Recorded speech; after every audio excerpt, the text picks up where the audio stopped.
রাত্র 2টার পরে যদি আমার আপনার ঘুম ভেঙে যায়, তাহলে আল্লাহ পাক রব্বুল আলামিনের কাছে দুইটি দোয়া আপনি করবেন।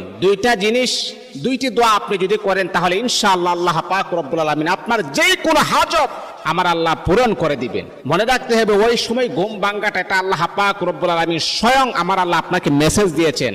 আর ওই সময় আপনি আল্লাহ তাআলার কাছে যা চাইবেন আমার আল্লাহ তাই দিয়ে দিবেন আপনাকে।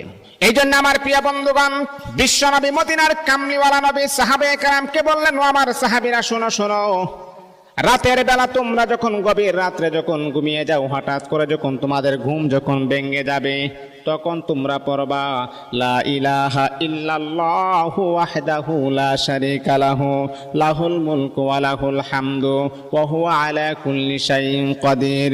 আলহামদুলিল্লাহ, সুবহানাল্লাহ, ওয়া লা ইলাহা ইল্লাল্লাহু আল্লাহু আকবার, লা হাওলা ওয়া লা কুওয়াতা ইল্লা বিল্লাহ।